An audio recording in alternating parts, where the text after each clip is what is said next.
رات کو چہرے پہ نقاب ڈال کے نا تو مسجد کی گلیاں گھوم رہے تھے عمر فاروق، مدینے کی گلیاں گھوم رہے تھے. ایک دو گلیاں رہ گئیں تو فجر کا وقت ہو گیا. تو حضرت عمر اپنے غلام سے کہنے لگے نماز پڑھ لیتے ہیں اور باقی دو گلیاں بعد میں گھوم لیں گے. حضرت عمر نے امامت کرائی تو نقاب اسی طرح چہرے پہ. ایک گلی سے گزر رہے تھے تو ایک بوڑھی اماں بیٹھی ہے خیمے میں، بوڑھی کچھ چہرے سے پریشان لگتی ہے. تو حضرت عمر غلام سے کہنے لگے اسے پوچھو کیوں پریشان ہے؟ ہمارا تو اپنا ابا پریشان رہتا ہے، ہم پوچھتے نہیں. ہم نہیں پوچھتے. ہماری اپنی اماں روتی رہتی ہے کہ چلو 2 گھڑیاں رات کو آ کے بیٹھے گا میرے پاس، لیکن وہ آتا ہے 2 درجن کنوں لے کے اور سیدھا اپنے کمرے میں جاتا ہے اور بیگم صاحبہ سے کہتا ہے کہ یہ 6 اماں کو بھی دے آؤں، اس نے کون سا کھانے ہیں؟ تو وہ پلیٹ میں لے کے آتی ہے. پھر ماں کا دل ٹوٹتا ہے کہ یہ کمائی تو میری تھی، یہ تو بوٹا میں نے پالا تھا، لیکن یہ کس بیوپاری کے ہاتھ چڑھ گیا. ہم تو اپنے ماں باپ کو ٹائم نہیں دیتے، لیکن جب لوگ اللہ سے ڈرتے تھے رویہ کیا تھا. حضرت عمر فاروق رضی اللہ تعالیٰ عنہ خادم سے کہنے لگے بوڑھی سے پوچھو. تو پوچھا اماں السلام علیکم. وعلیکم السلام. اماں کیا بات ہے؟ تو اماں کہنے لگی جاؤ دوڑو، تمہیں کیوں بتاؤں، دیہات کی سیدھی سادی بی بی، جاؤ بھاگ جاؤ. کہا نہیں اماں مہربانی کرو اندر تو آنے دو. بڑی منت کے بعد اماں مانی. عمر فاروق عام آدمی نہیں جس سے دنیا کامتی ہے. حضرت عمر اندر گئے. اماں کیوں پریشان ہو؟ تو اماں کہنے لگی تمہیں کیوں بتاؤں، میرا اپنا دکھ ہے. چل اماں بتا دے، تیری مہربانی. تو اماں کہنے لگی میں ایک بیوہ ہوں، بے اولاد ہوں، کوئی میرا سہارا نہیں. مجھے عمر فاروق سے بڑی شکایت ہے. میرے اوپر 25 دینار کا قرضہ چڑھ گیا ہے اور 3 دن ہو گئے میں نے روٹی نہیں کھائی، اور عمر نے میری خبر نہیں لی. حضرت عمر کو پتہ چل گیا اللہ وارث ہے، اس کا کوئی 2 4 10 ہزار ووٹ کوئی نہیں.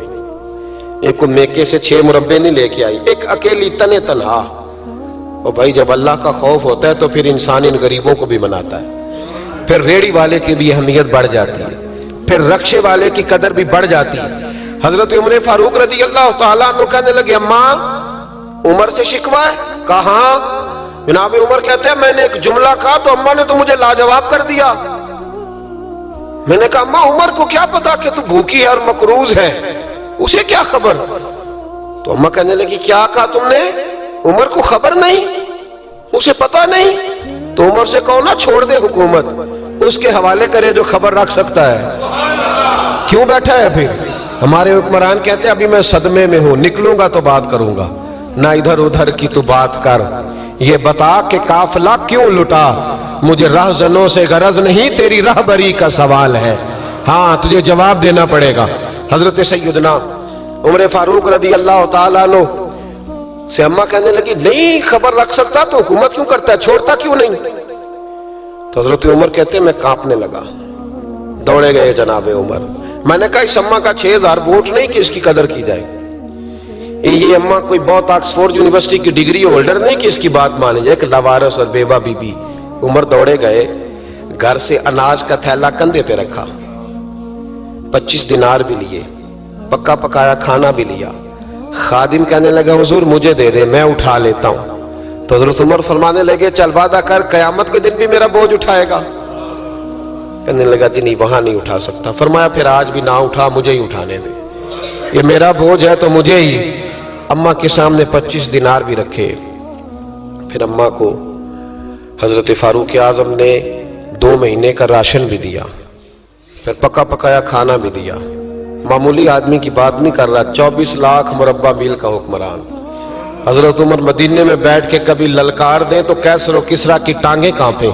جناب عمر فاروق رضی اللہ کھانا کھلا کے اماں چارپائی پہ تھی تو عمر نیچے بیٹھ گئے.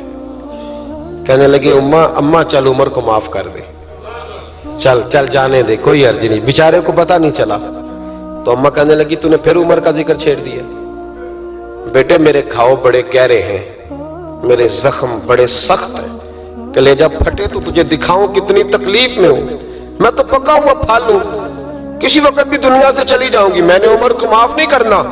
جب میں قبر میں جاؤں گی نا، نبی کریم علیہ السلام آئیں گے تو میں عمر کی شکایت کروں گی. میں کہوں گی حضور اس سے پوچھئے یا رسول اللہ بیوہ اور بوڑھی کا خیال ہی نہیں کیا. تو آپ کے غلام کہتے ہیں میں نے عمر کو کبھی اتنا روتے نہیں دیکھا جتنا آج روئے. کہنے لگے اماں عمر کو میں جانتا ہوں وہ کمزور ہے، یہ شکایت نہ لگانا، وہ کمزور ہے، مقابلہ نہیں کر سکے گا، یہ شکایت نہ لگانا، چل معاف کر دے. تو اماں کہنے لگی اچھا تو مجھے کچھ اچھا لگتا ہے، جا تیری خاطر عمر کو معاف کیا، تو پیارا لگا ہے، جا معاف کیا، تیری خاطر معاف کیا، تیری خاطر عمر کو معاف کیا. حضرت عمر فاروق کہنے لگے مجھے لکھ کے دو. کون اتنے جتن کرتا ہے؟ کون؟ کسی سے کہنا جا اپنی اماں کو منا لے، تو کہتے ہیں نہیں نہیں میری غلطی کوئی نہیں، تو مناؤ کس بات پہ؟ ہمیں تو 20 دلیلیں آتی ہیں. جا ابا کے پیر پکڑ لے. پتہ ہے نبی پاک علیہ السلام نے فرمایا جس کا باپ راضی ہوگا اسی کا اللہ راضی ہوگا، اور جس کا باپ ناراض ہوگا وہ سارا دن وظیفے پڑھے، اس کا اللہ راضی. یہ ابو داؤد شریف کی حدیث ہے. نا جی بڑی مہربانی، پیسے نہ لائیے گا. اب بات سنیں، وہ بھی میں سمیٹنے کی طرف آ رہا ہوں، ختم کر رہا ہوں، آپ میری بات پہ توجہ رکھیں. عزیز بھائی، نبی کریم صلی اللہ تعالی علیہ وسلم نے جو اپنے غلاموں کی تربیت کی، تو حضرت عمر فاروق کہنے لگے لکھ کے دو، لکھ دو. تو اماں کہنے لگی آپ لکھیں میں سائن کر دیتی ہوں، آپ لکھ دیں میں سائن کرتی ہوں. حضرت عمر نے لکھا فلاں بنت فلاں کو عمر سے شکایت تھی، پھر انہوں نے عمر کو معاف کر دیا. اماں سائن کرنے ہی لگی تھی، سائن کرنے ہی لگی تھی کہ مولا علی شیر خدا آ گئے، حضرت عبداللہ ابن مسعود آ گئے. اوہو عمر یہاں بیٹھے ہوئے ہو، میں سارے مدینے میں تلاش کر رہا تھا، یہاں بیٹھے ہو، وہ کچھ لوگ ملنے آئے، نکلو. اماں نے سنا کہ یہ عمر تھے تو اماں اٹھ کے کھڑی ہو گئی. آئے ہائے عمر تھے، آپ عمر تھے؟ تو جناب عمر کہنے لگے اماں تو نے جو کہا ٹھیک کہا، لیکن اپنے وعدے پہ قائم رہا، یہ ذرا سائن کر دے. اماں نے سائن کیے. تو حضرت عمر فاروق فرمانے لگے علی آ گئے ہو تو بطور گواہ تم بھی دستخط کر دو، عبداللہ ابن مسعود تم بھی بطور گواہ جب سائن ہوئے تو جناب عمر نے رکا لپیٹا اور مولا علی شیر خدا سے فرمانے لگے علی یہ رکھ لو، مجھے لگتا ہے میں تم سے پہلے دنیا سے جاؤں گا، اور جب میں پردہ کر جاؤں نا تو یہ رکا میرے کفن میں رکھ دینا. اگر حضور علیہ السلام نے پوچھا نا میری امت کے ساتھ کیا سلوک کر کے آئے ہو، تو رکا نکال کے کہوں گا یا رسول اللہ ایک بوڑھی ناراض تھی میں اسے بھی راضی کر کے آیا، حضور یہ میں راضی. بھائی جب تک ہم اللہ سے نہیں ڈرتے معاشرہ اصلاح پذیر نہیں ہو سکتا. جب تک یہ وظیفہ پک نہیں جاتا کہ اللہ میرے ساتھ ہے اور اللہ مجھے دیکھ رہا ہے، تب تک حالات بہتر نہیں ہو سکتے.